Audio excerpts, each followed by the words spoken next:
Alright, Ghostbusters, funny movie.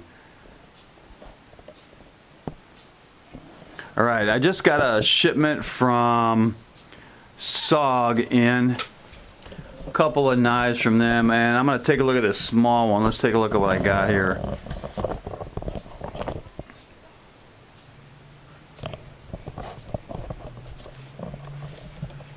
Alright, just got two knives from SOG. Take a look at the small one, and this one is from SOG, and they are located in Linwood, Washington. And this is the Twitch 2. Okay, first impressions of this thing. Let me rearrange this a little. First impressions of this. Well, it's gray, it's got a flipper, it's got thumb studs, it's a lock back. It looks like it's got a little bit of lock on there. It's got a pocket clip. Alright, a little bit more about it. It's got a, it does have a lock on this thing right there. You can see that switch. Push it forward and lock it and pull it back towards the clip and you unlock it.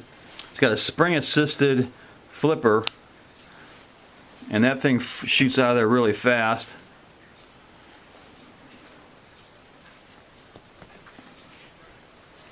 Does have thumb studs on it. They're kind of small on this thing, so I like the flipper design on this a lot. And they are calling this, they're calling the scales graphite.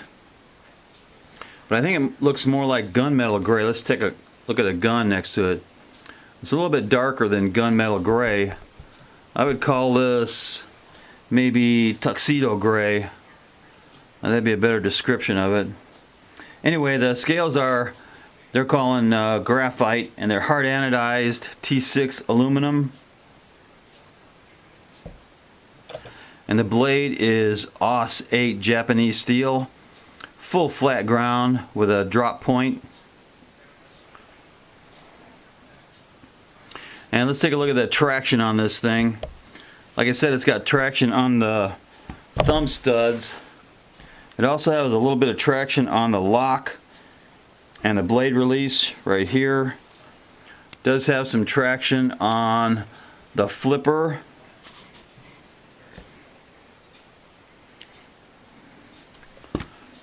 It works pretty good, even though the traction on there is not really great. Alright, the weight of this thing is 2.5 ounces.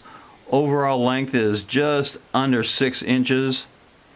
And the blade is 2.5 inches. Now the pocket clip on this thing is reversible. You can go from tip up right hand, you can take this thing off and go to tip up left hand. And one more thing about the traction notches. The pivot screw assembly on this side and that side is stepped, just like on the thumb studs, so it does give a little bit of traction. Now, one thing about SOG blades, the other SOG knives I have has the same kind of traction on their pivot assembly. You can see the stepped design on that side and on that side. This is a SOG Flash 2. The SOG Aegis also has the same kind of stepped design. Gives you a little bit of traction on that side. On that side. That's the SOG Aegis.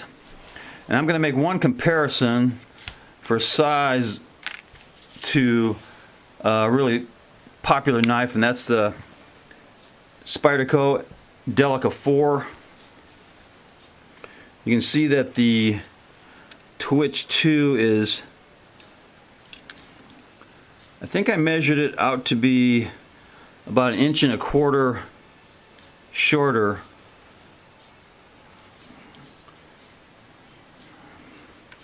So you can see it's a little bit shorter than the Delica 2.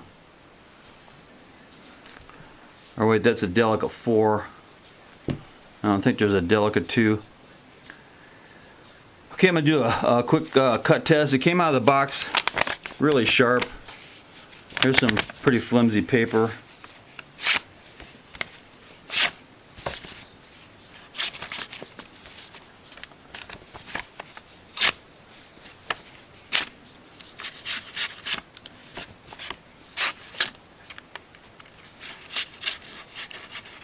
Got a little bit of drag on it right there, but it's pretty sharp. I would call that pretty close to razor sharpness. Let's try it on something else. Somebody left a Good and Plenty box here today. Try it on this. It's just light cardboard. Seems to go through the cardboard a little bit easier than that flimsy paper. So yeah, I would say this is close to razor sharp. So it comes out from the factory pretty darn sharp. So that is the SOG Twitch 2. Here's the markings on the blade. SOG Twitch 2, and there's the patent number on that side, but I do not find anything that says where it's made. I don't see made in the USA anywhere or made somewhere else anywhere. So I'm going to say that this is made in the USA. But I'm not really sure.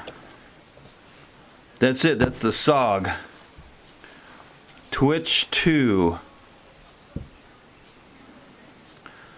I think I got it on Amazon for about $35. Yeah, it's a pretty good blade. Knuckle bump.